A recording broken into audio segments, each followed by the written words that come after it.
several states of mine are under fire.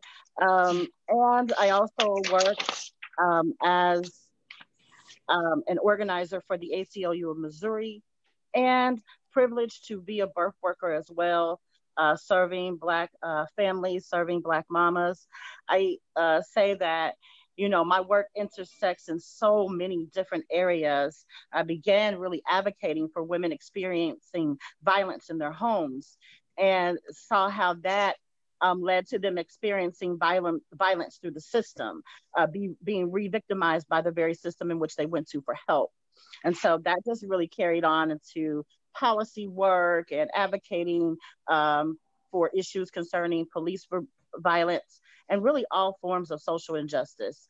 A social justice doula, that means I'm looking at things with a lens of generational trauma and the care and concern and love and support that we give a birthing family. So I'm really happy to be here. Justice, we're so happy to have you. And I want to just highlight Justice. She said it real quick, social justice doula. That's a term that Justice has coined, and she lives it through and through. So I just want to make sure to highlight that for you, my sister Justice. We out here making up our own vocabulary around the work that we do. That's just some Black women stuff if I ain't never seen it, right? Like we making up our own terms. Last but not least, we have KJ Brooks. If you ain't heard about KJ Brooks and her activism, then you've been under a rock over the last couple of days. But KJ, talk to us about what you've done in the activist and advocacy space and the expertise you'll be bringing today. I'm a relatively young grassroots community organizer and activist here in Kansas City. I didn't start my official stint in activism until a little after up until the George Floyd protests. But I've always been an advocate for Black lives. Like in high school, I was I was ostracized really bad because that's really all I wanted to talk about. I wasn't interested in talking about our terrible football team who lost more than they won. I wasn't interested in talking about cheerleading. I was talking about Tamir Rice and getting on everyone's nerves and just showing up unapologetically. And it worked out. So a lot of the recent attention that I've received has come from me reading the Board of Police Commissioners for a Filth. I showed up to the meeting Tuesday and I just saw a lot of respectability politics. I saw a lot of people thanking the board for their time. Good morning, Mr. Mayor. Good morning, Mr. Commissioner. I'm not coming to tell y'all good morning. It's not a good morning for me when Black people are dying in Kansas City. And then I kind of received some flack.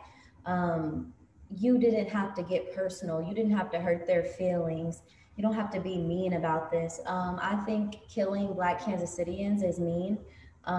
Words permeate air, bullets permeate people and lives. So if anyone is watching who takes that mindset with me, I'm sorry that you think that my words have more impact than the bullets into Ryan Stokes, Cameron Lambs, Terrence Bridges, Donnie Sanders, and the fist on Breonna Hill, and the 15-year-old, and Deja Stallings. So yeah, that's what I'm currently steeped in, is that, and I founded an organization called the Chingona Collective, comprised of Black, Latinx, and Indigenous women who are dedicated to the liberation of our peoples here and abroad. So we just work on a quarterly goal, and we all work to see the fruition of that goal for each facet. So our current goal is Fire Chief Rick Smith. So I think we may be on the track for that. Let's hope so. I mean, you have been doing the work. Everybody on this call has done the work in their respective spaces to call for justice for Black women and men in Kansas City and beyond who are victims of violence at the hands of police and otherwise. So thank you for what you do. You being young has nothing to do with it. All of the activists that we hail today as icons started when they were young. All of us started when we were young. We did not, show up today as activists, leaders, experts in the space that we're in. So we're happy to have you and each of you on this call. Last but not least, I want to introduce Sandra Thornhill, and then she will go ahead and take the questions in the discussion from there. Yes, thank you to everybody who's on this call right now. I'm just so honored to be in this space with you as we hold this virtual space. Black women, we hold space best for one another. It's by us, it's for us, and that's what we do. So I'm honored to have this opportunity to engage in this conversation. We have Mama Hakima on the line, who's like a mother to me in my space, in my world. We have Justice, my sister. I just recently met KJ, my sister, and then also Kenyette, my sister, and Katrina, my sister, and as well as Michelle for providing this platform. But my name is Sandra Thornhill. I go by Sandy. I was recently liberated within the last year when I didn't accept a certain position and went to venture off into my own freedom land and not reporting formally to an institution. But through this journey over this last couple years, I've been able to engage and interact with these awesome women like Mama Hakima, like Justice, like Michelle, and the like. And so through that experience, I've been able to develop into more of self, being more transparent and authentic in self. And I'm glad that I have Black women to support me in this journey together, and being able to identify who my Angelas are and who my Shirley Chisholms are and who my Rosa Parks are in my life. So that's very present and real to me today. So I'm happy to jump this conversation off to do some level setting and go ahead and let's talk about how do we get here? What is this violence against Black women? And I want to pass the first question over to Katrina to open this conversation up. With your work in therapy, you interact and engage with so many families and so many Black women who come to you bringing you this trauma. So could you set the stage for us and talk about the trauma and talk about the history of the violence against Black women that you've experienced through your practice? Yeah, I think what I'm seeing most these days is the impact on the social justice movement that we're in as a country right now. We're getting this momentum that we've been crying for so long, and people are opening themselves up to the anger, reflecting on who they are, trying to understand this term of being anti-racist as opposed to just not being racist. How do we feel good about making others uncomfortable when we've been uncomfortable since we got here, right, as slaves? So we've been uncomfortable all along. So I think we're asking white America to get uncomfortable with us. They're not used to that discomfort. And I think that's showing up in a lot of my sessions. It's time for us all to get uncomfortable, because after discomfort comes insight and growth. And so we need people to not protect themselves and to open up to that discomfort, get curious about it and sit in it. And I think a lot of my clients are really trying to work through first the anger, and then how do they fit in?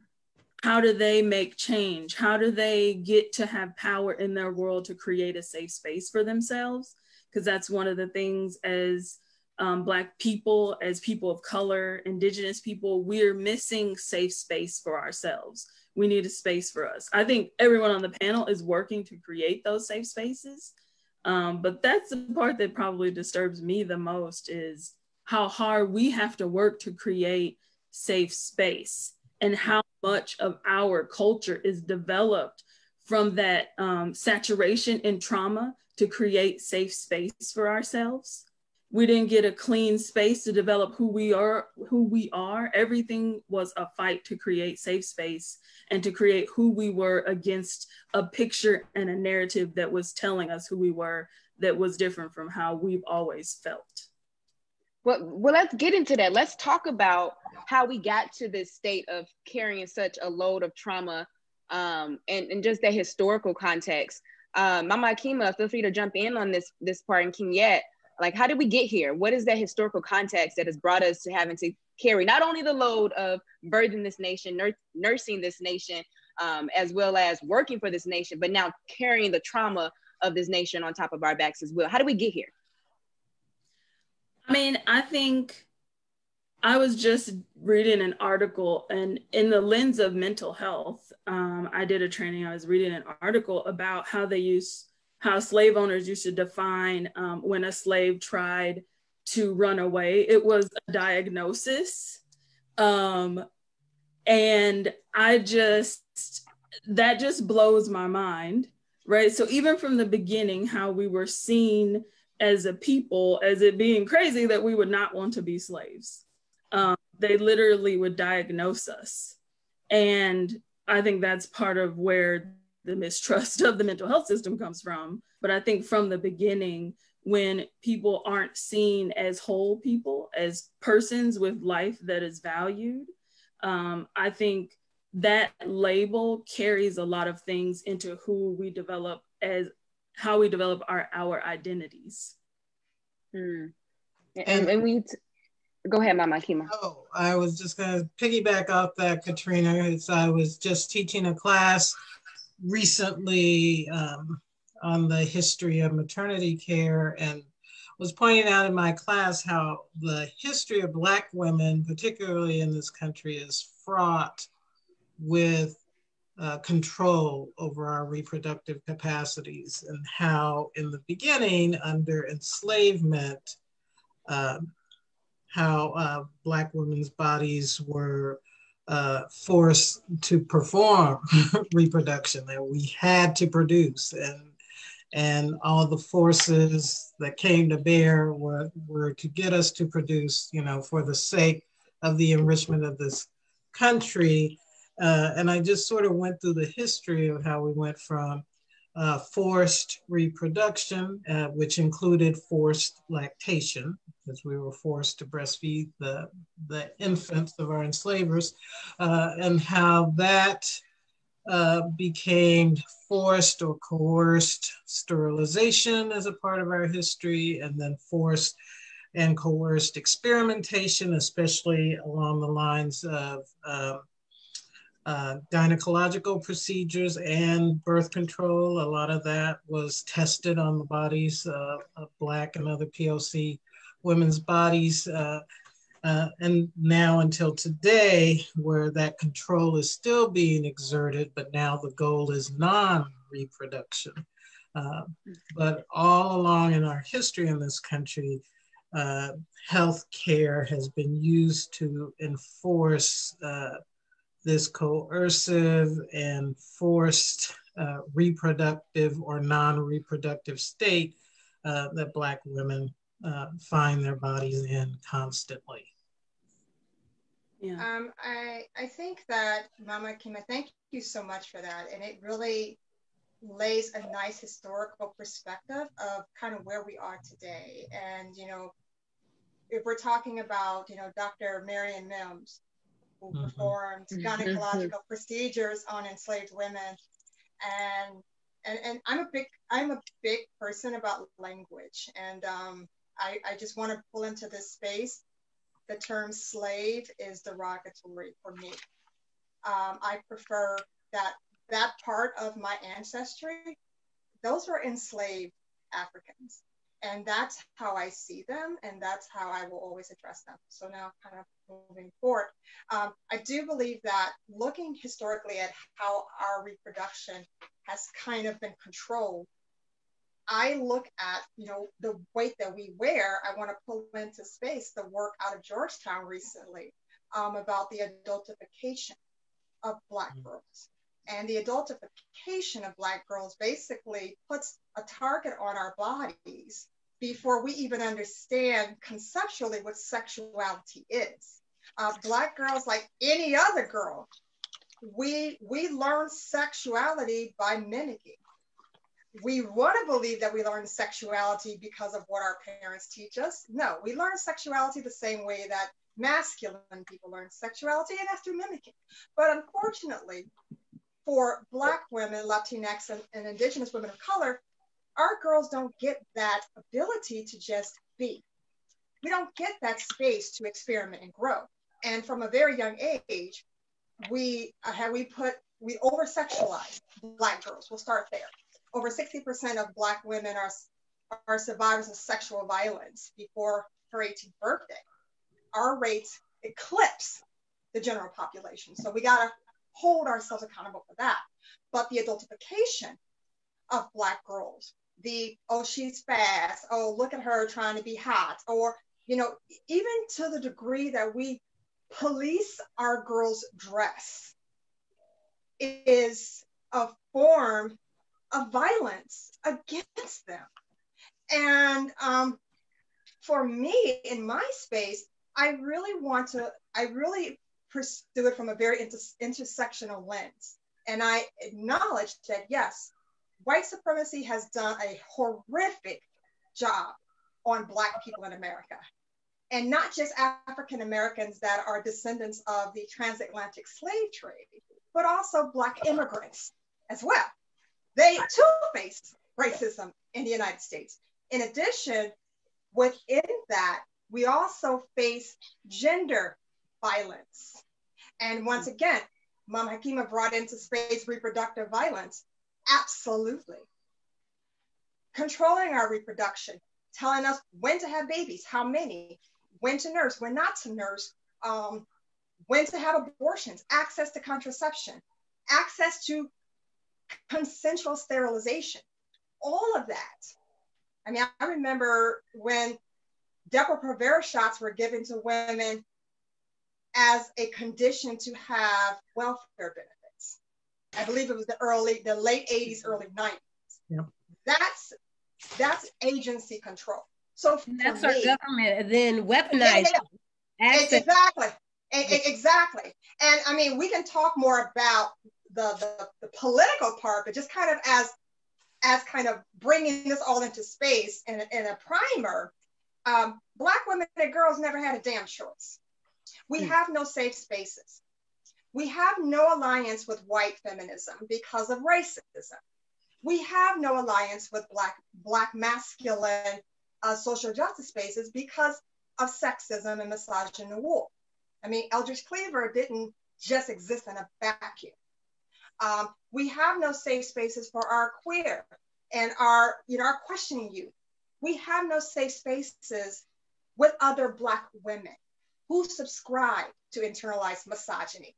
So my space in this world, and what I hope my legacy is that I am just one more person to push that envelope, to push that snowball, so that we can avalanche the hell out of all of this that is keeping our girls trapped in a space where they can't even exist as girls. So that's where I am. And with that historical context, I also want to elevate and uplift the point of the matter that yes, we don't have these safe spaces, but in the same breath, we create these spaces for white women to then take off and use our platforms, for Black men to then take off and use our platforms.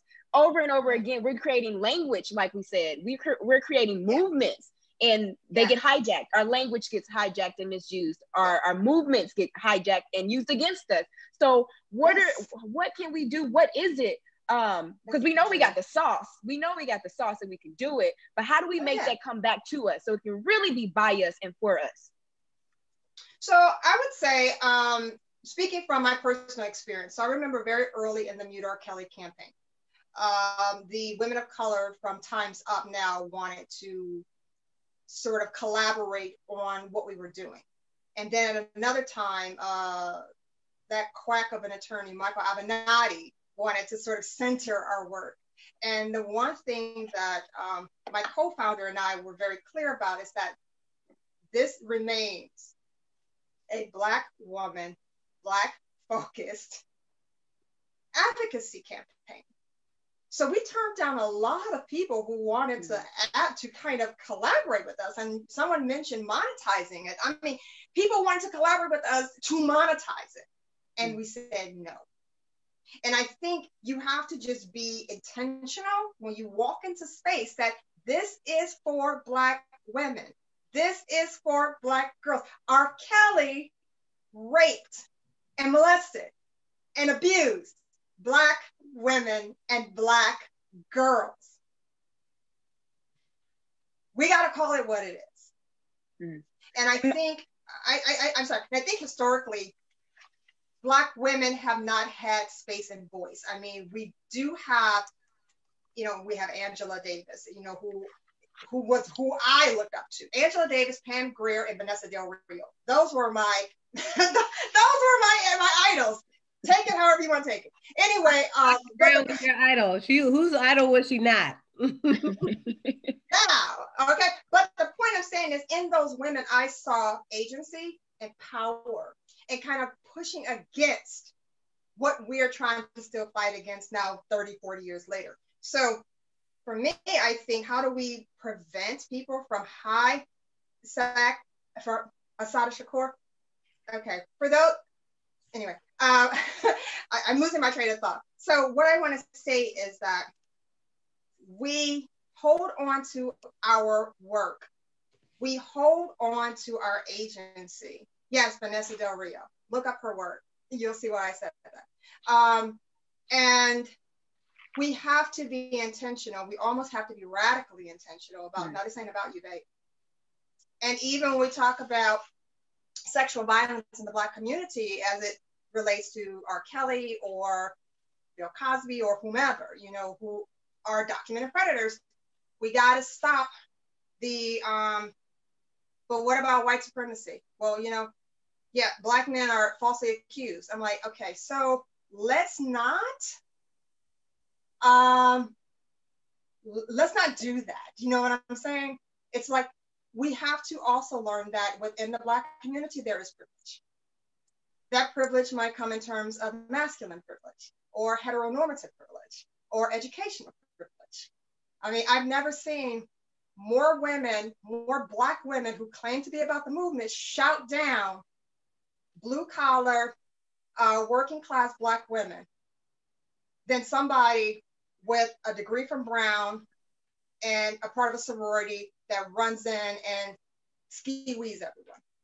And I think we need to be able to call out all kind of sub-privileges that we have in our community. And we have to be brave enough to not deflect when we're called out. That's a lot. I'm gonna shut up. That was good. That was good. And I know some of the other ladies want to jump in. So just jump in, add your thoughts, and add your contribution to this question and space. That's for all of you. Well, I think that a lot of the work, if you want to hold on to what you're working on, is being okay standing alone. Sometimes we want to be other validated, but we have to be self-validated, that what I'm saying and my voice needs to be heard. And if I stand all by myself and no one backs me up, that's okay. It doesn't invalidate me. It doesn't mean I'm not saying anything that's valuable just because others don't hear me. I'm the one who decides if I have something important to say. I'm the one who makes the decision about who I am, and really focusing on, I validate myself. It's very nice when we have others that help us, but that can't be the first or the sole place that we get that piece of validation. So if I have something valuable, being okay standing alone, like Kenyette was able to say no.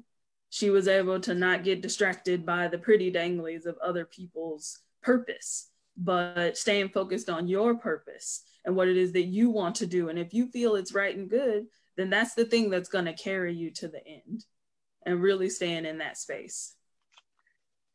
Something that Kenyette said about an issue that was raised, if we're thinking about it from a strategic point, we talked about safe space and how since we've been stolen and abducted and brought over to this land, we haven't had a safe space here. So how, I know with Uzazi Village, I feel safe at Uzazi Village, and that's a space where I can really call myself to be fully Black woman and celebrated for that. But how, Mama Akima, could you talk to how you created that safe space and what you have to go against in order to maintain that safe space for Black women and for Black families? And Mama Akima, before you jump into that, I think Justice had something she wanted to contribute. If you want to go ahead and throw that out there, Justice. Yeah, I did. I want to say that one thing that I do to hold the work is to maintain my integrity, bottom line. And I'm really grateful for the movement that is right now. The women that I'm working with, the leaders in those movements are principled, have integrity, and will hold themselves accountable. And I look for that. Who's going to hold me accountable and who can I hold accountable as well? And so that's why, and when Black women in particularly, and we do act in this way all the time, that's why we've been able to save the world time and time again. When white women vote against their own interests, when they go for Trump and they go for the child molester in Georgia or anybody else, and Black women are constantly saving their butts, it's because we don't give an inch on that. Principled movements filled with integrity and an accountability measure. To me, that has to be in place. And exactly what Katrina said. Sometimes you have to stand alone. I mean, I've had ministers shout me down, justice, drop that lawsuit, justice, da da da da, justice. And I'm just like, no, I'm not. I don't care what you do. I'm not going to do it. And so that's the fire that I actually see in KJ. Somebody, a young person, reminds me of myself, just letting them have it. But knowing that I'm not going to give an inch on my integrity.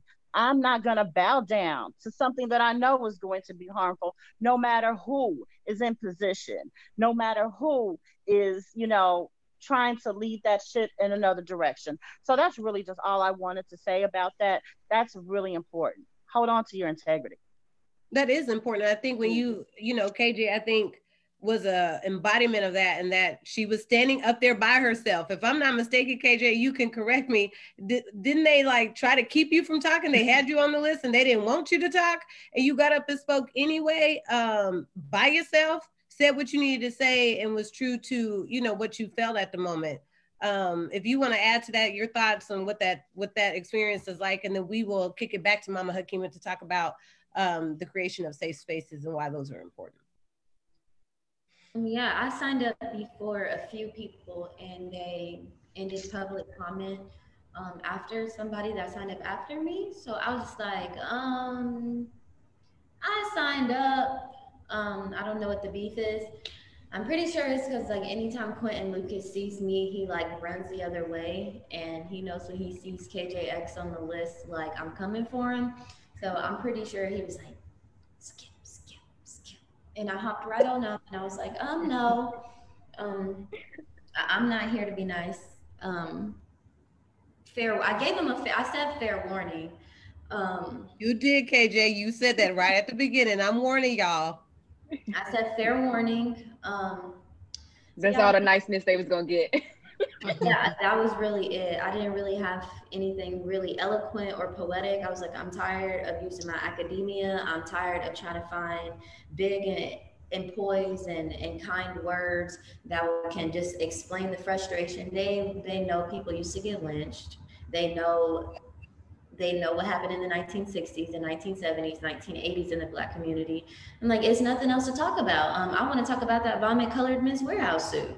I'm gonna talk about your paper-colored skin. Like, I really didn't have anything polite to say, and I think that resonates with a lot of people because we're at a breaking point in America in general, because we go through these phases of activism and like real tense political strife like every 4 years. Like 2014, it was really tense. 2016, 2020, and we're tired. I want to maintain that same energy, keep that same energy. Everyone showed up in June. There was thousands of people in the plaza, so I'm like, we need to keep that same energy because we're tired. Like, people know the damage that America has done to the Black community, and have fall silent and play complicit every day. So I'm beyond respectability politics. I'm beyond when they go low, we go high. I love Michelle Obama, but I'm not looking to go high anymore. When they go low, we go even lower to me. So that's the stance that I'm trying to take now. I'm not going to be continually calling people out, but I'm glad that I did. And I'm glad that, a lot of the viewers just saw their frustrations being played out through me. Like, I feel the same way. Like, she's saying what I feel, what I think. And then the fact that I'm only 20, like, really resonates with a lot of people because they like, oh God, Look, I believe that children are the future. Like, yes, we are.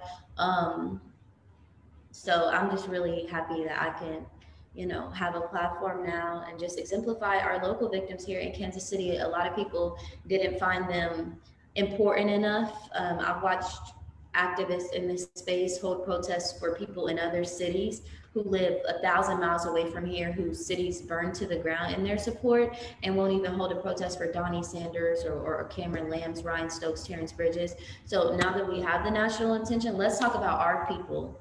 I will always stand in solidarity with other cities, and our struggles are an international thing. So I'm not trying to detract from anything anybody else has going on, but I'm like, how are we gonna be in the streets marching for people in other cities, and our own victims haven't gotten justice? They didn't get a $12 million GoFundMe. They didn't get $8 million lawsuits. They didn't get none of that. So let's keep that same energy for our local victims. So that's what I'll be focusing on. Now that I've joined my sister in the space where I will be like not connected to any organization other than my own. So I'm just really seeking deep, intentional grassroots work, whether it be through a national organization or through my own organization or through myself. I want to be out in the community, boots on the ground. I've always said, like, I'd rather sit in a trap house than an office. I want to be to the people closest to the problem. I want to be. I want to be with the people closest to the problem. So that's my main prerogative for the moment. I don't want to be I don't want to be in meetings with Mayor Lucas. What is there to talk about? What is there to talk about? I want to go talk to the Black people east of Choose who actively live this stuff out every day.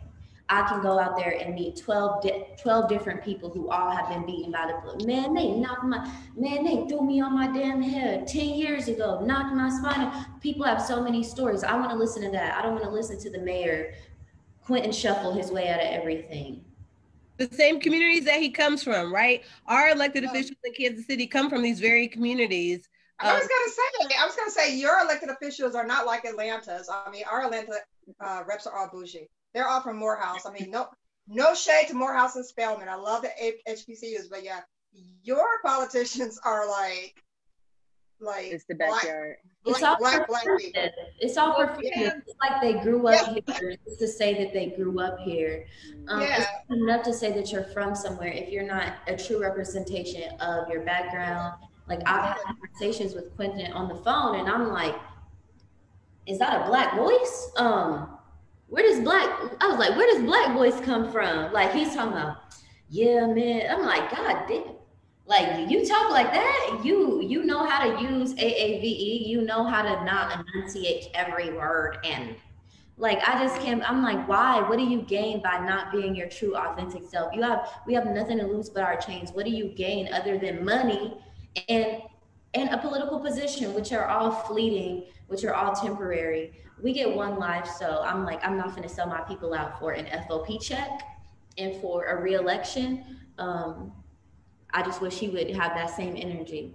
Well, Kansas City is a very unique position in that the city council has 5 Black elected city council members, including the mayor, which represents a majority voting bloc. At that point, they only need the votes of one or at least 2 more city council members to get anything passed or pushed. And so we're really in a position of power, and have been for at least the last 8 years, because Quentin Lucas is not our first Black mayor. We had a Black mayor before Quentin Lucas, Mayor Sly James, who is also Black. And we have the same ratio and makeup of elected officials who could, with an additional 2 votes or more, pass legislation that would impact the 3rd district, the 5th district, communities, the truth, our black districts. And so there's a level of accountability that's missing, even for Black elected officials when they're at the helm. We cannot be mistaken that having Black elected officials at the helm means that the system will change, will be different, or that things will not be the same. We've all heard the saying, all skin folk ain't kin folk.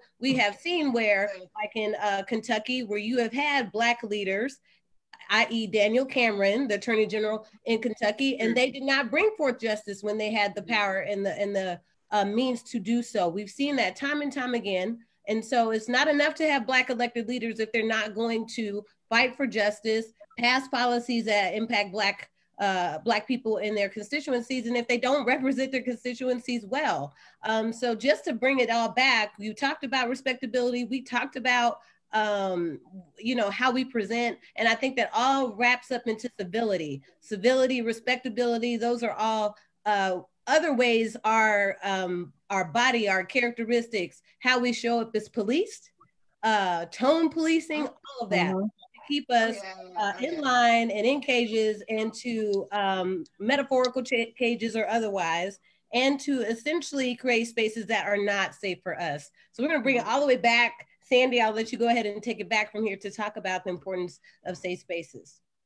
Well, and to bridge that between the importance of safe spaces, because we have the outside policing us, but then also there's a level of ourselves policing us.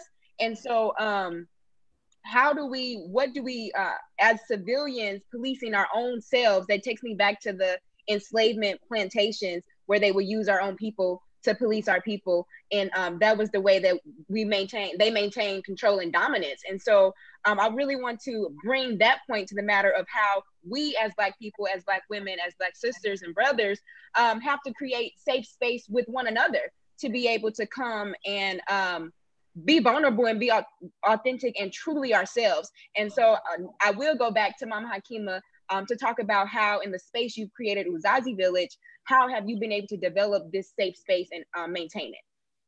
Well, we're really all having the same conversation. When Sister Justice talks about integrity, when my other sisters talk about internalized misogyny, because you can't create safe space out here till you create safe space in here. So, and because where will we get the courage to say, no, this is going to be for Black women, this is going to be about Black women. No, you're not going to guilt me into saying this, we need to link arms, sing Kumbaya, and do this together.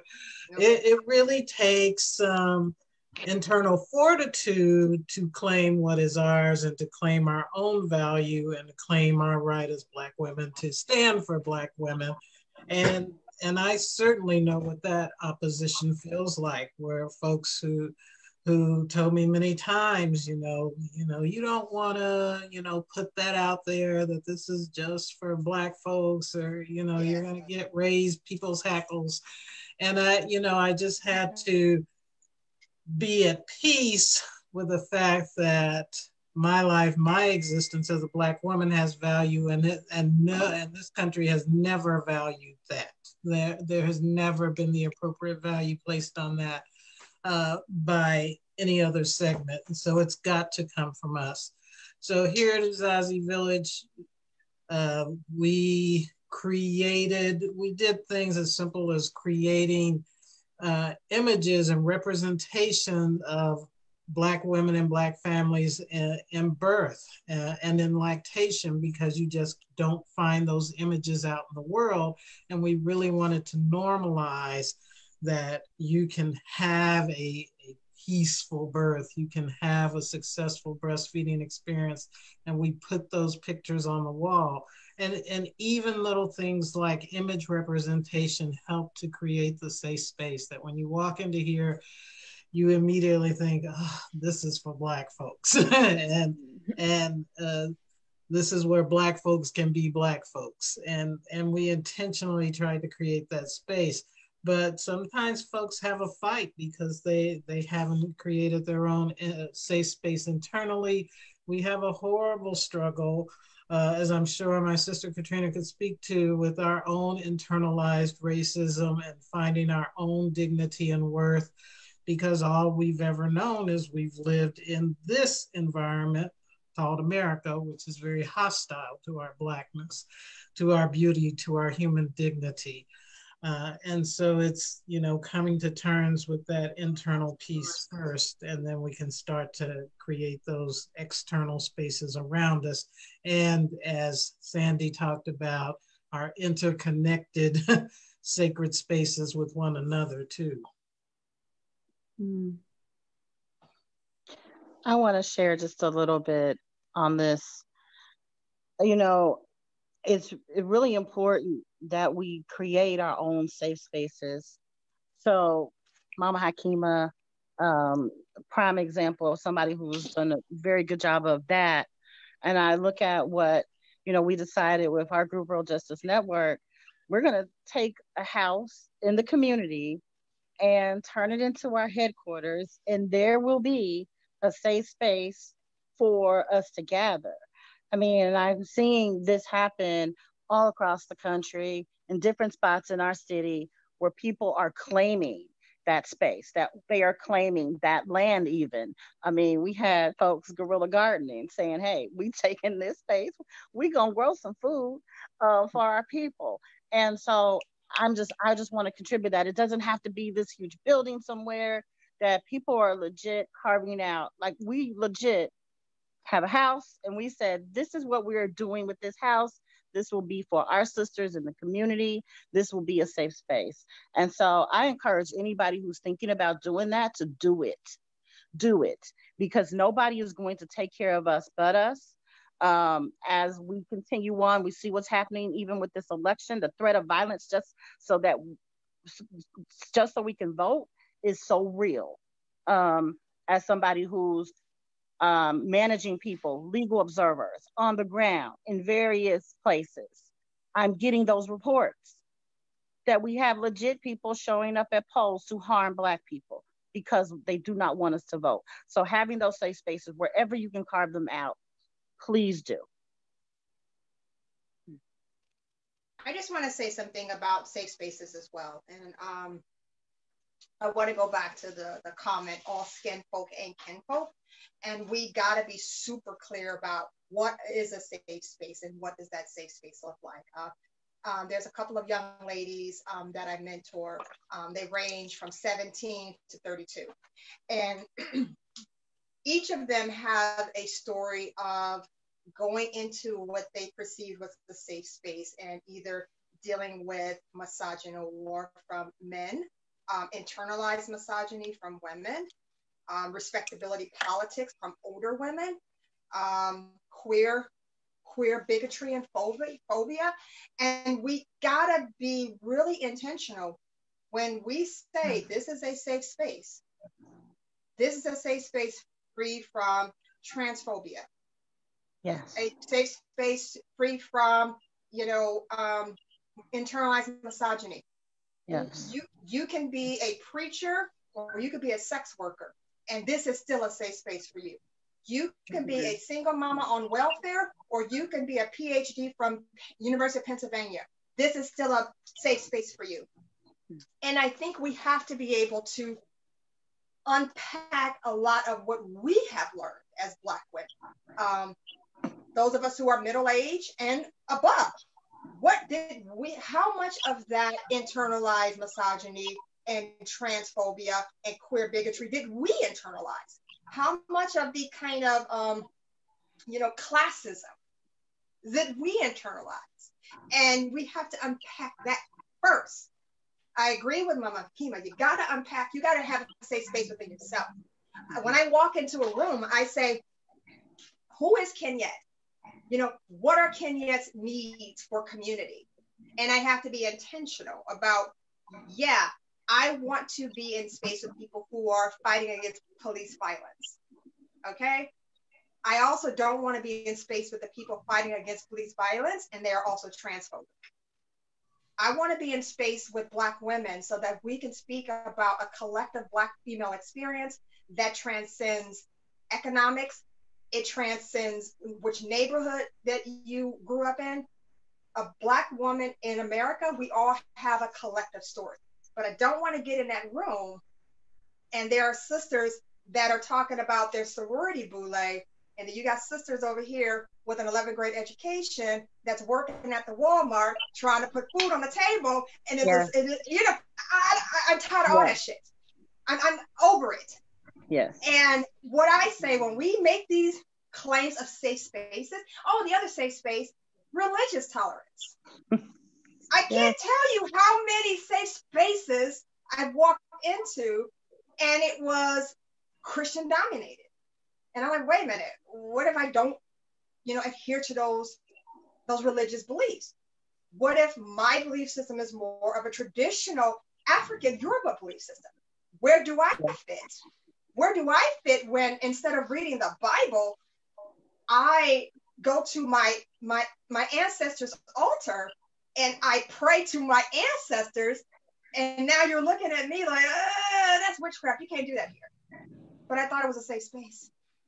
So that's a long answer to say that even with safe spaces, we have to be pretty damn clear about what's not allowed, what is allowed, and then how can we as a community address those issues. Yeah, we have to be clear about how we define safe space and what that looks like. And some of that is the internal unpacking of how we define safe, how do we define how we show up. I know even with Shirley's Kitchen Cabinet, part of creating those spaces is positioning Black women from however they show up as experts and leaders and the like. To show that an expert doesn't have to have straight hair, an expert doesn't have to be a member of a sorority, an expert doesn't have to have this college education, and an expert can have tattoos. I remember at one of our panels, a woman asked, she said, I don't feel like I'm dressed right for this panel. This woman makes hundreds of thousands of dollars in real estate. I don't feel safe on this panel because my tattoo is showing. Like a tattoo, that's what makes an expert and not an expert. No, show up as you are, show up to any of our events as you are. Bring your kids to our events, right? Because kids need to see what a safe space is too. Our kids are not often afforded those opportunities to be in that space. And I think in unpacking what it means to be us, our full authentic selves, positioning ourselves as who we are in our full authentic selves and creating those spaces, we can then begin to shatter some of the stereotypes that govern how we are treated in the larger public in society at large. Because if we don't treat each other well, we don't create those spaces for ourselves, it's hard to then expect others to operate in that same vein. So with that being said, we are getting through this time. And so I want to make sure that we bring it back to the local level and talk about some of the things going on right now in Kansas City and some of the work that's been going on by activists on the ground to deal with violence as it relates to police violence, violence against Black women, and violence in all of its forms. And I want to make sure we're clear about what violence looks like in all of its forms. That could be domestic violence at the hands of the partner that say they love you. It could be child abuse. It can be abuse suffered, as Mama Hakima has talked about, at the hands of medical professionals, of police. Violence is not just police violence as in the ways that Black women experience it. So I want to be clear about that. Ladies, feel free to jump in and clarify what forms of violence Black women face. And then let's go into some of the experiences of Black women and violence and injustice here locally and your work around that. And Mama Hakeem, it looks like you're talking, but you're muted. I'm muted. I'll jump in real quick because I do want to say most of the conversation for police brutality. And so it sort of intersects with my work with what happened with Ms. Stallings, where she was a direct victim of police brutality and attack. But our violence toward pregnant women is pervasive, yet subtle, and we often do not recognize it. So I just want to, I've got my little list here, so I just want to read off real quick what violence in obstetrical care looks like. Because here at Uzazi, we're trying to create safe birth. But if you've been spoken to harshly, if you've had threats of having treatment withheld or been threatened with a poor outcome, meaning your baby will die if you don't do such and such, that is actually a form of coercion, which is obstetrical violence. If you've ever been shouted at, scolded, threatened because you didn't go along with the plan of care, being threatened with, calling Child Protective Services, that's obstetrical violence. If you've not been given adequate information before a procedure is done on you, if you haven't had informed consent, if there's been a breach of confidentiality and your medical information has been leaked inappropriately, if you've been refused pain relief, if you've been ignored when you've asked questions or put on your call light, if your concerns have been dismissed, if you've been denied the presence of your supportive companions, if you've been denied food, fluids, or mobility, told you can't get out of the bed, if you've been denied the ability to practice your traditional birth practices, if you've been victimized by staff shortages, a lack of privacy, if you haven't had your complaints properly redressed, all of those situations qualify as obstetrical violence. So women often don't know that there's or any birthing body often doesn't know that there's a much higher standard of care that should be adhered to, and much of what they're experiencing really falls under the heading of obstetrical violence. Yeah, that's a long list, but it's all stuff we wouldn't be privy to. It's stuff that I didn't even know. We really have to think about how we define violence, and it's sometimes not as overt or as obvious as someone hitting you or using force.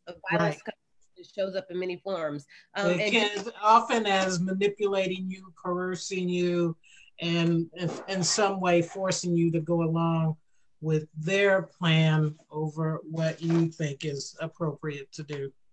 And Michelle, you're right. That's a long list, and she didn't even mention the physical parts that can go along with obstetrical violence, but that also transcends into other forms of medical violence that you can think if you go into the hospital for your heart or whatever, experiencing these things. And that goes on over into just being a community member, walking and talking down the street, and or trying to break up a fight, and or trying to protect your brother or sister from a police officer who wants to arrest them. Like, all of those things could transcend into those different elements. And so Mama Hakima mentioned Deja Stallings' case. I'm not sure if everyone who's watching in are familiar with that. If you're not, definitely take a moment to pop in and look into our case. But she was a 9-month pregnant woman who was on September 30th, who was arrested by a police officer who ended up kneeling on her back, her 9-month pregnant back, with her small frame. I think she was about 120 pounds or so,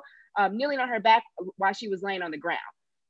And so let's jump into that local case, because that happened here in Kansas City. Like KJ said, we want to talk about what's happening here. So let's talk about Deja Stallings and her and the violence against her and her baby, who also is a female baby. So that intergenerational violence now that the baby is going to have to carry, with the trauma that knowing that her mother experienced what she experienced, which means she herself experienced that. So can we jump into that real quick? And all of our panelists, please jump in as you see fit.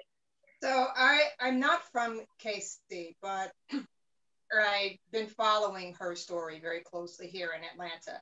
And I'm glad you mentioned her body size, because when I saw her, she looked like she had a similar body that I have. And when I tell you I'm petite, it's like I can't imagine if I was pregnant and someone put a needle in my back. It's like, she's not a large woman, and even if she was a large woman, it doesn't matter. You are a trained law enforcement officer. You shouldn't have to do that. But I think the thing that really hurt me the most was the lack of humanity. He never would have done it to a white woman. Yep. Pregnant white women are revered as like God. I mean, come the hell on. Even if she was on meth and was combative, he would have found a better way to restrain her other than throwing her on her stomach. And my son, who was only 12, he said, "Mommy, I think the officer just wanted to kill the baby because the baby is black." And to me, as a 12-year-old saying that, it just, we got a problem. When our children are noticing the degree of violence and that their bodies, even as fetuses, are not taken into consideration. And that's why, just to a little aside, Mama Kima mentioned about abortion bans. Let me tell you, they don't give a damn about Black women having abortions. They don't give two sweet shits about Black women having abortions. What they don't want is for you to want to do anything with your body that they don't sanction. Mm-hmm. And that's kind of what I took away from that thing when I saw that.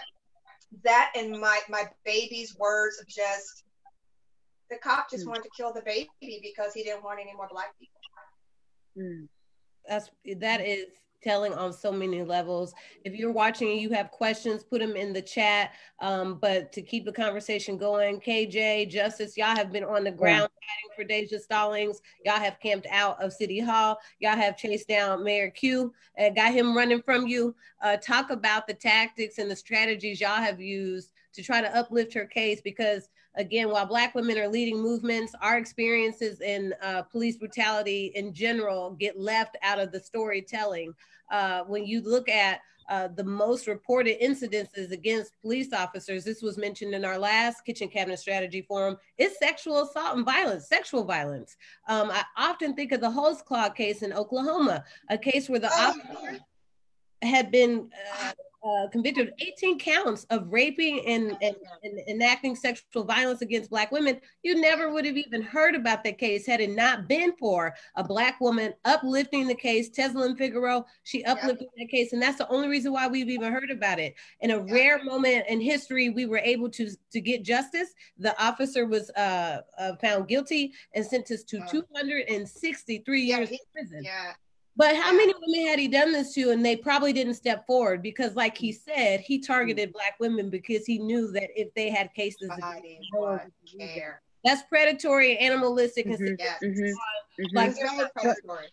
Yeah, Hufflepuff was very, very predatory. I mean, he clearly stated he not only did he target Black women, he targeted Black women who he knew had open cases, warrants, or were sex workers. Because he deliberately wanted to brutalize Black women's bodies and agencies of women who he knew no one cared about. And what we got to take note of that with that is, yes, like Michelle said, he because of the work of Black women, his case was highlighted. But the scary part of all of that is he is not alone. He is not the only one. No. And they wear uniforms or don't. But go ahead, Justice. So the biggest purveyors of domestic violence are police officers. 40% of police households report that they experience domestic violence, up against about 10% of the general population. And so when you think about how unreported these instances go, that number is so much more higher than what it appears to be. In the situation here in Kansas City in regards to Deja, what I've done to provide assistance is really to make sure that we have legal observers on the ground there and ready in case, police act out while people are protesting in regards to what's happening. The other thing I want to point out is that, there are certain people who will come in, and like all our skin folk, right? All our kinfolk just ain't. And sometimes we really need to go in and look a whole lot deeper. And, I have encouraged people who have stepped up in this moment to offer help and, question them with that integrity piece. Are you really helping? Are you equipped to help? Right. And are you just doing this to make a name for yourself? Because see, I know your credentials and I know what you can do. And if you give a damn about this young lady at all, you'll turn her loose and let somebody who knows what they're doing handle that. And I will continue to say that. Y'all know how I am. And really, when it comes down to protecting Black women, and especially young Black women, I am all there. I also just want to say this, the cycle of violence as it relates to domestic violence is the same as it relates to our communities and policing. It is the same. We experience verbal abuse, the name callings from police officers, put downs, yelling at us, using profanity at us, unfound accusations, cruel and hurtful remarks, all of those things. And that's just the verbal part. That's not putting the hands on us yet. And just think about when you are in custody, that isolation. What if you are seeking help and you're getting ignored, criticizing you, threats of threats of suicide, like places like kill yourself type stuff. And I even had police officers tell some of my mamas, if you call us, we're going to arrest you. Call us again, and we're going to arrest you. And so the very place that women go to and seek to get some kind of relief is the very place that what re-victimizes them and makes them into a perpetrator. Makes them into a perpetrator. So I don't want that to be lost on us at all. And it's asinine to ask a community to sit down with your oppressors, sit down with them and figure out how they can work to not oppress you anymore. Makes no sense. We don't ask survivors of domestic violence, sit down with your abuser and work it out. Just work it out, y'all. And that's what essentially is being asked of the Black community time and time again. We just saw another Black man lose his life in front of his mother. And that community is going to be told, sit down and work with the agency who keeps killing your kids. Sit down and work with the agency who keeps brutalizing your communities. And so I just want to say we have to rethink what policing is. We have to actually defund the police, divest from them, invest in resources, invest in things that really work for our communities. We need to be at the table doing that. But as far as that sister goes in this community, we're going to be wrapping our arms around her, trying to block out the people who are making a noise that they shouldn't be making. But I'd like for KJ, who has been boots on the ground, to, comment.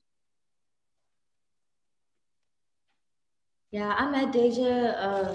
She's pretty little. It was just really awing to see that happen to a Black woman, especially a pregnant Black woman, because America kind of supposedly regards pregnant women on a pedestal. They get, parking spaces. Ma'am, don't walk. Here's a wheelchair for you. Or like, you can't even dream of, did you just curse at a pregnant? So you think that they would have that same energy in regard for a pregnant Black woman, but the KCTV5 comments were horrendous. She shouldn't have interfered with an investigation. I was like, what happened to the pro-life energy that y'all had? What happened to y'all not wanting Black women to abort their children?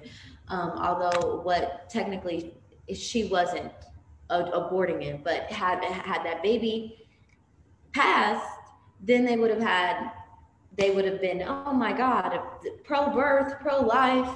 So it's just really awing. It was just a lot of strange activities happening to exalt her story, but kind of extort her story as well. So I definitely chimed in on that, as Justice knows, and pretty much a lot of activists here in Kansas City know, because I'm just not for, like, I'm not going to sell people out. I'm not, it's just a matter of principle. It's a matter of heart, and Kansas City Police Department has none. And it's just a lot of people who are indifferent to the suffering of Black Kansas Cityans here. So yeah, Deja, she's doing well now, I've heard. So I'm just really grateful to hear that, because that's traumatic to live through that and to have to, watch it play out on every outlet, on CNN, Shade Room, like have to just constantly have your name be brought about, and just kind of like a sudden rise to stardom, like, but not for a positive reason. So yeah, I definitely empathize with Deja as someone who's like on the ground here. Yeah, we sympathize with Deja and so many others who have experienced this violence at the hands of the police. And in Kansas City, part of the reason why I think the police are able to get away with these offenses is that we don't have local control of our police. There is no mechanism in the political system that allows us to hold police accountable here with leaders who are close to the situation and close to the ground. And so it really takes almost an effort statewide we would have to fight our legislature to get local control, and then fight with those leaders to make sure that we hold our police accountable. And so the work of folks like KJ and Justice and so many of us on this call to uplift these situations and to say, we are going to bring this energy until we see justice.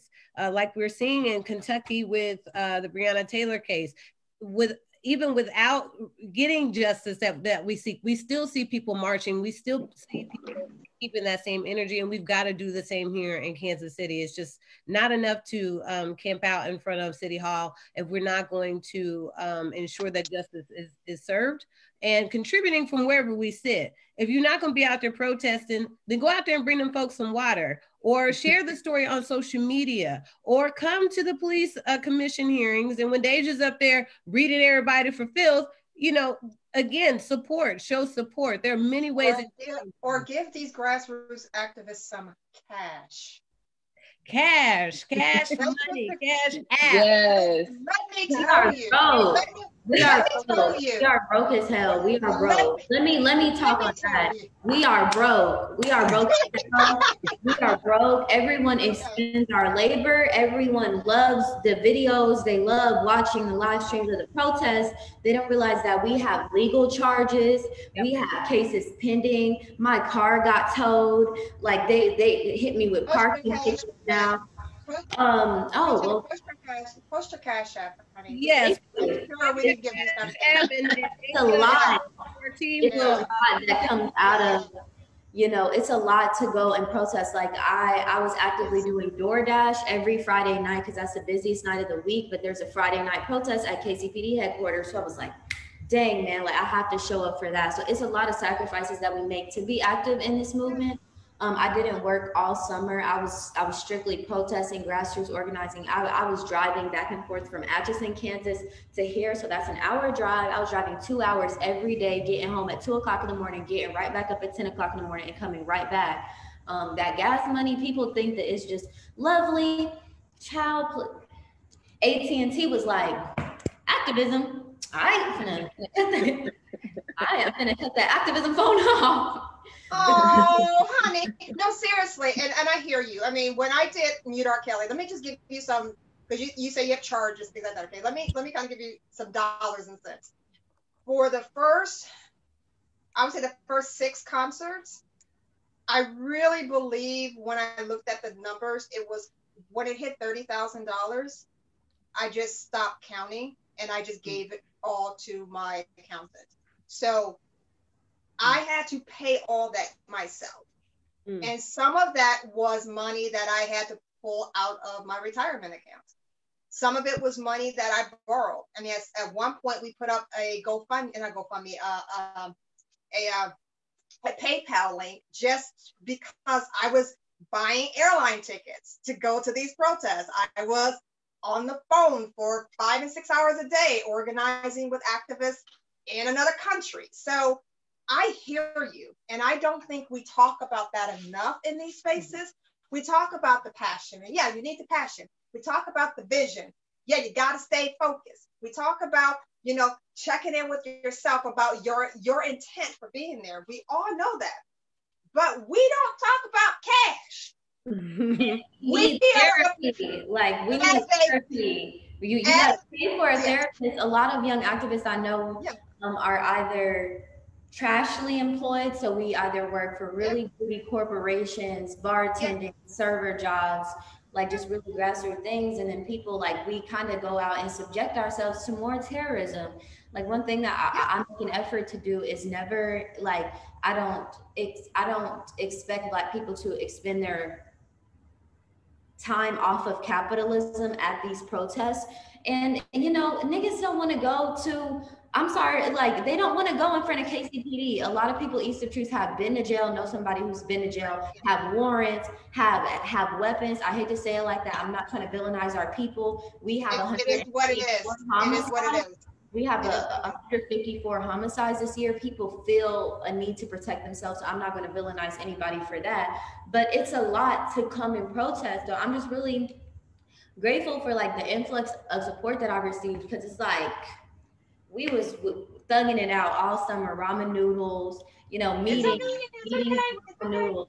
So, you know, everyone just like, it's just really important to like show up, because we don't have a financial backing or like anything. We don't really have a plan. We just pop like a life plan. I'm like, I'm trying to abolish the police, and then hopefully they'll start sending out our reparations checks after that. Like, I don't really have a retirement plan. I'm like, I'm trying to burn this. Like, I don't have a solid plan for that. Well, we don't value Black lives. Then people don't value the work to save Black lives, right? And some of that value is shown in dollars and cents, the money that is given, the support that's given. And up until, the recent uprisings, I think, and I could say this for at least our organization, but probably for everybody on the call, our organizations have all struggled to get funding for the work that we do, to see that our work is validated, for funders to see the value in the work that we do.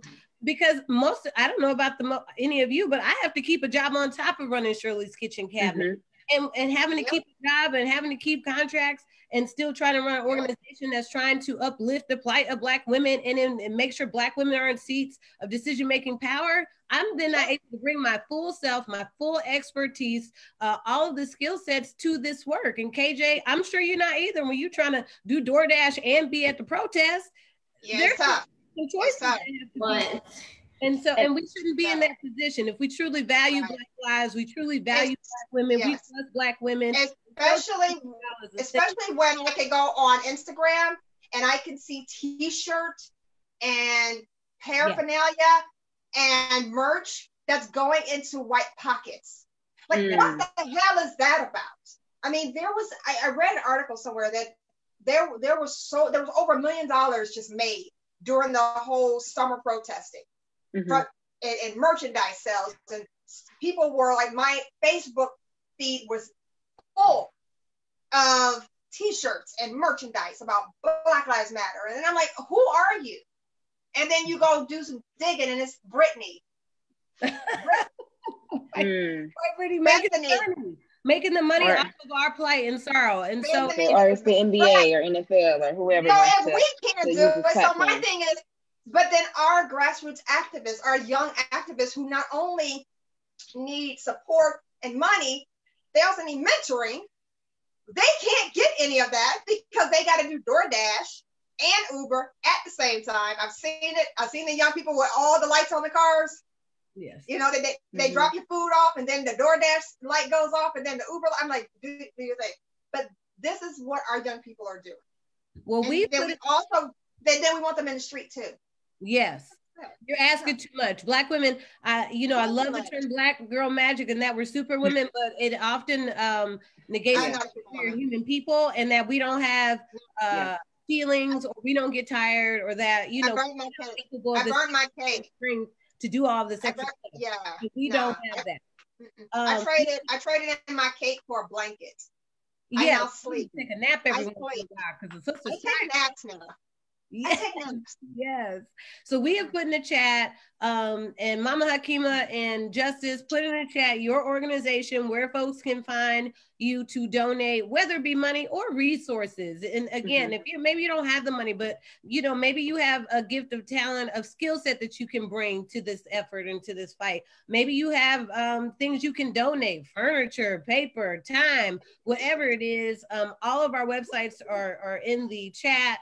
And then Asia, who's helping us with technical assistance, if you could repost those, KJ's Cash App and Venmo. Justice, if you want to put yours in there, Mama Hakima, Kenyette, mute R. Kelly.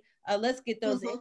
So we need to go ahead and wrap up. This conversation has been more than amazing. It has been wonderful to see where you all sit in your experience. I'm going to wrap up with one question from each of you. Michelle, can I add something on the economic piece real quick? Because there's another gap. The other one I see is are the women who are sitting at their desk in their offices, in their corporate spaces, even in their nonprofit spaces, who want to be on the street or who want to say something out loud, but who feel that fear of, I'm going to lose what my family needs, what I need to take care of my family, whether that's your insurance, whether that's your salary, because you're the breadwinner, and Black women are typically the breadwinners for their family.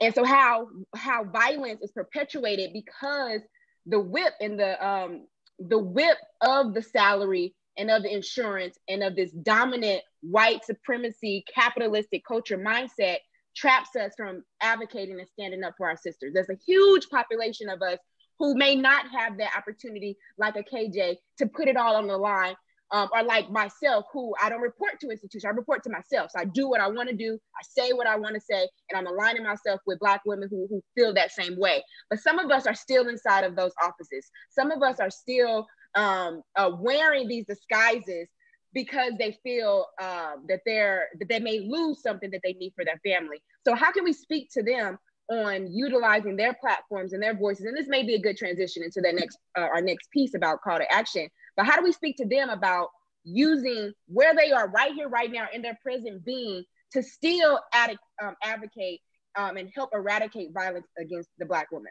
That's a great question, because when you think about the ecosystem of advocacy, there's a number of roles and spaces that people can play.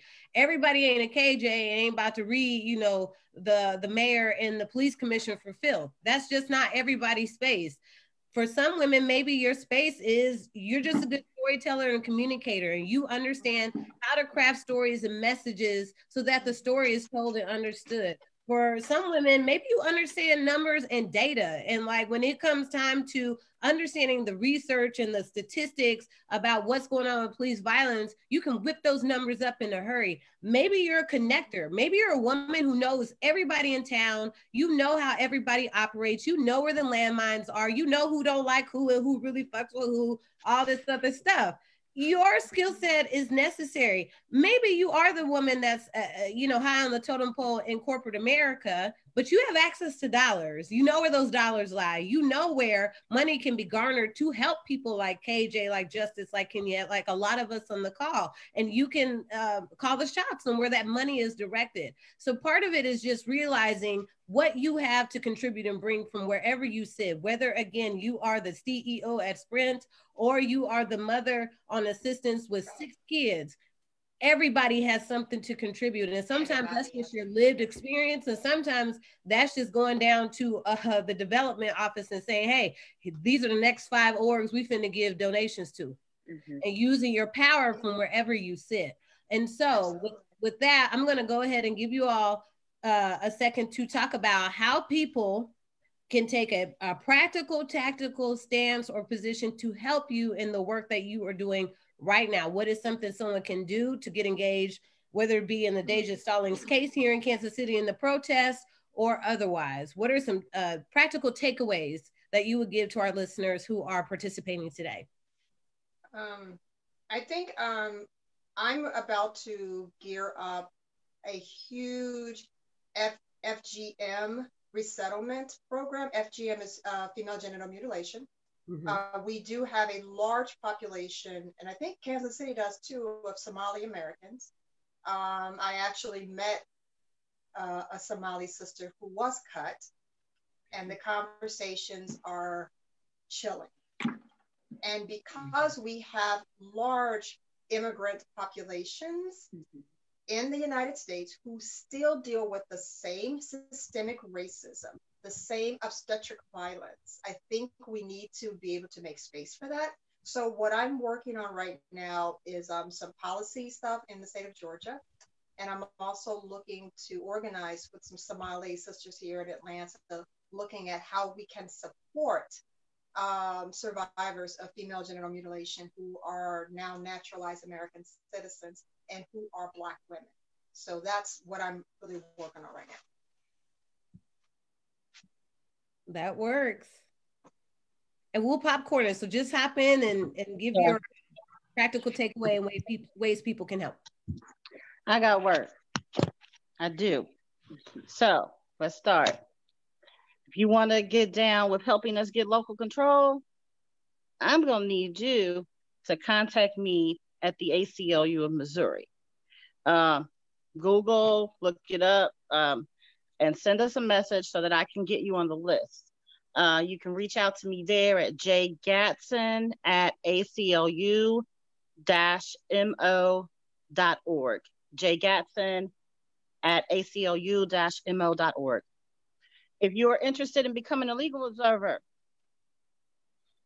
I won't train everybody to do that. It's very specific. I'm not promising that you will be a legal observer, but if you are interested in it and you think you have the skills for it, reach out to me as well. Legal observers go on the ground during active protests and document the activities of police officers. That evidence is brought back to our office, and we do file lawsuits. If y'all seen, we just filed another lawsuit against KCPD about telling people that they can't come back down to the plaza after they pepper sprayed everybody.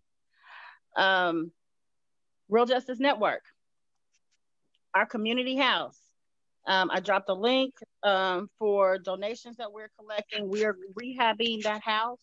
It will have a beautiful space inside and a nice garden space in the back. So if you want to donate supplies, materials, you want to donate time, go to our Facebook page. There's a link there for you to fill out any skills you may have and any time slots that you're available to work. There's other work. I'll stop there because I could pile y'all up. I'll stop. She got work for you. I'll jump in. Our Venmo and Cash App are there in the chat box. You can also go on our website at uzazivillage.org. We are actively training community health workers, doulas, lactation consultants. So if you're interested in a career in perinatal services, we can help you with that. Or if you're simply a childbearing family, a childbearing body, then we're here to support you in that. So we want to hear from you. Mama Kima, can I also uplift the COVID-19 clinic? Yes, please do. Yes, just finished doing that tonight. So we offer free COVID-19 testing twice a week on Monday evenings and Thursday evenings. So go to our website to get information on how you can get in for your free COVID-19 test.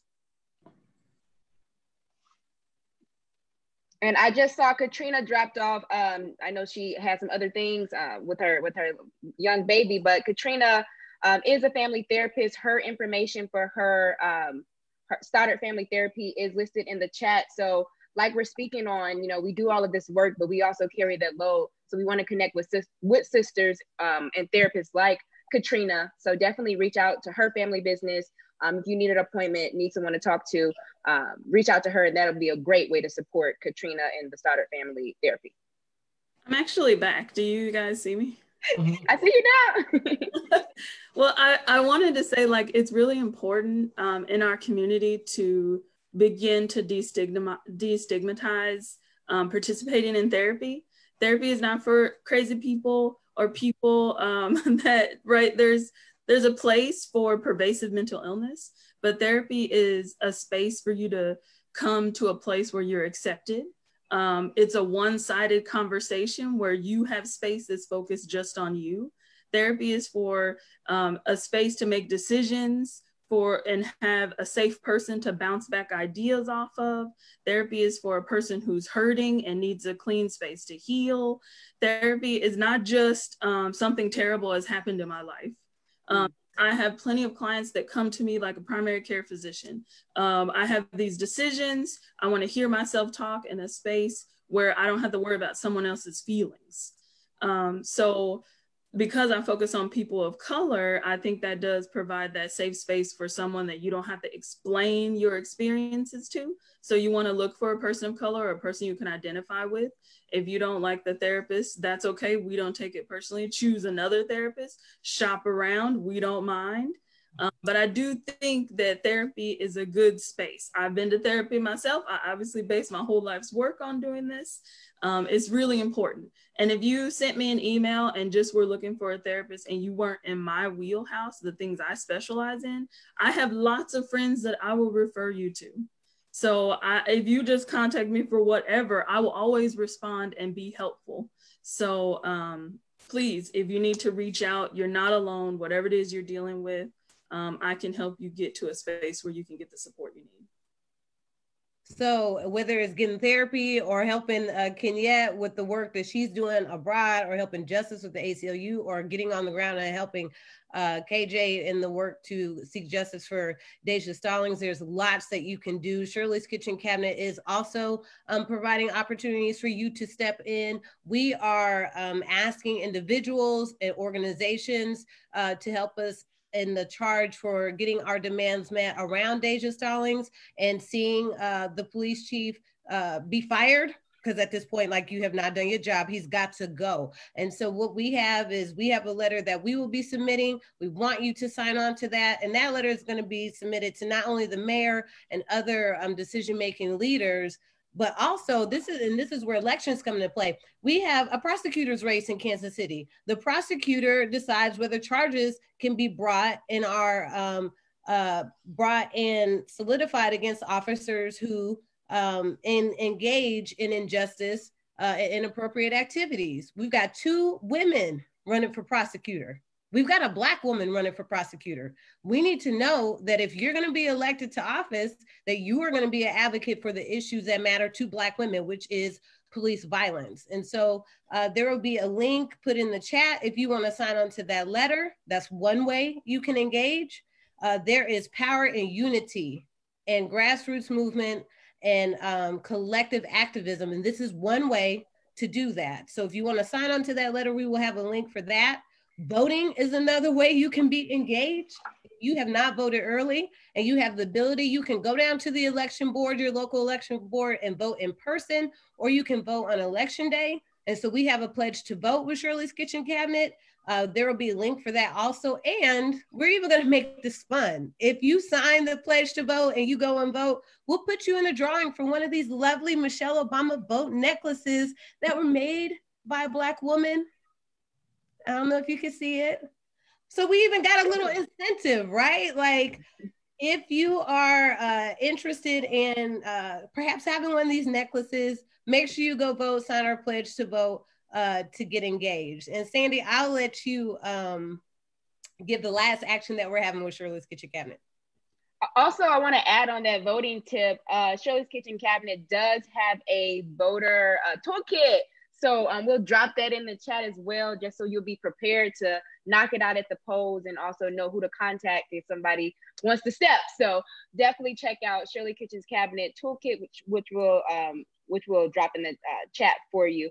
And lastly, but not least, we have a super, super fun way where you can just stay in your home and do the work with Shirley's Kitchen Cabinet to motivate and mobilize other people to vote by joining our texting party. And our texting parties are fun. They're lit. We got a whole mixed list that we listen to. We talk about what's going on in the news, and we talk about what's going on in our homes. And it's really fun way to connect with your community and let your family members know, let your connections and your contacting networks know to, hey, I'm going to text you to let you know the polls are open tomorrow, when to go, what to do, and here's a toolkit for you as well. So make sure that you join our texting party that's going to take place next Monday, the day before the elections, and we'll drop some information in the chat for you about that. And when I say it's fun, it's super fun, and it's competitive, and I have a competitive spirit. So I'm going to give y'all a little tip on if you do the text party, how you can like beef up your text messages. Some people like to use the thumb trick of going real fast. I use the 2 fingers and go like this. So that's a little tip for y'all if y'all want to, get on my level of texting. But yeah, join our text party next Monday. That's right. Just like that, Kenya. That's how you do that. Real fast. Double up. Well, thank you. This has been an amazing panel, as we assumed it would be. Thank you to Kenyette Barnes, Mama Hakima Payne, Kenya Stoddard, Justice Gatson, KJ Brooks, with all the read for that behind. Like, if you wasn't ready, I'd go and watch that. I watched that. They sent that to me late at night. I said, oh, y'all didn't tell me. Yeah. This is what she's about. That was everything, young lady. Thank you so much for speaking up and speaking out. We are here to help however we can, in any way that we can. Thank you to Sandra Thornhill, Asia Jones, and Brittany Reed with Shirley's Kitchen Cabinet for all the technical help on the back end. You can find this live on our Facebook page.